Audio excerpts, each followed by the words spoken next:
سے پلیئروں نے پہنی ہے، اسد شفیق اور بابر اعظم. ٹھیک ہے، یہ تو اب ان کا کام تو نہیں بنتا. ہاں میں فاسٹ بولر کا سوچتا تھا کہ فاسٹ بولر میں پہنی ہو تاکہ وہ جو اسپیل ہوتا ہے اوور ٹائم لمٹ ہوتی ہے اس میں اوور فنش کرنا ہوتا ہے. ٹھیک ہے، تو وہ تو سمجھ میں اوور ریٹ کو دیکھنے کے لیے وہ تو سمجھ میں آتا ہے. اب بیٹس مین نے پہنی ہے اور میسیجز والی اور وہ فیلڈر نے میسیج والی پہنی ہے، تو آئی تھنک کہ کوئی ایسی چیز نہ نکلے تو جس سے پاکستان کی پھر سے بدنامی ہو. کیونکہ جب ہم لاسٹ سیریز بھی کھیلے تھے اس وقت بھی کوئی ایسا ہی انسیڈنٹ ہوا تھا، تو اس کو میں دہرانا نہیں چاہتا، لیکن یہ پاکستان کی مینجمنٹ کا بھی کام تھا کہ وہ ان کو پہلے آئی تھنک انہوں نے کیا ہوگا.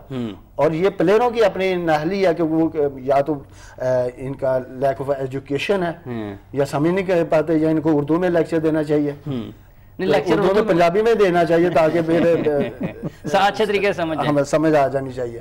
تو آئی تھنک یہ پاکستان کے لیے اب انگلینڈ کا میڈیا ہے وہ تو چھوٹی سی بات کو بھی بہت اوپر تک لے جاتا ہے. ٹھیک ہے، تو اس موقع پہ پاکستان کی جو پہلے بدنامی ہو چکی ہے اس طرح کے کوئی لول پول اس کو نہیں دینے چاہیے. یہ والی اس طرح کی غلطیاں اور خامیاں